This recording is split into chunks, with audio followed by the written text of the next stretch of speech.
In this video, we conclude the I switched challenge. I'm back on an iPhone, and here's why. So, first of all, why am I back on an iPhone? Well, there's some things just that I couldn't get around. For one, AirDrop. It's really critical to my daily workflow. I use it the whole time. It's really very important for me to be able to AirDrop files from my iPhone to my Mac to my iPad, wherever I'm working on at the time. As well, iMessage. iMessage is a critical part of my everyday workflow. Things like being able to send messages to my co-hosts for the podcast. If you haven't checked it out, by the way, TechCast on all your favourite podcast platforms. The idea that I wasn't really able to do that unless I texted from Wi-Fi on my watch, which kind of worked, but didn't. It was very difficult to organise things to do with my content. I couldn't film B-roll on my phone if I needed to. Even though I film most of it on my camera, there is some videos I do film on my iPhone for the sake of it just being faster and it being more efficient on space. And there's some things like just the build quality of an iPhone is unmatched. I'm used to iOS, so I didn't have to go relearning things, but the main thing I got out of this experience is this.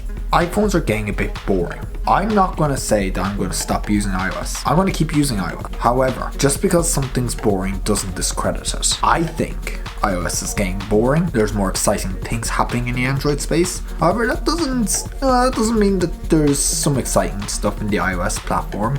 There's things like iOS, which is the most secure platform. Android's getting there, but it's not really there yet. And things like the Z Fold 2 and the Z Flip, the Xiaomi Mi 11 Ultra with its massive camera bulge that's almost as thick as the phone itself. Just little things that make the phone so much more exciting. That is just the little things that made me kind of want to stick with Android.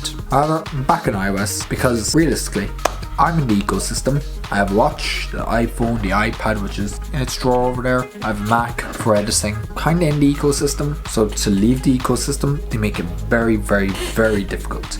I also kind of stuck myself in the ecosystem now because I wanted to try out AirTags. So, nothing I can do about that. In general though, for the ecosystem, I'm staying with iOS. For the video capabilities of an iPhone, I'm sticking with iOS. That doesn't mean that I won't try Android again. I might decide to leave iOS entirely if some stuff comes up that I don't like. However, for the most part, I'm really, really, really happy with how things are going.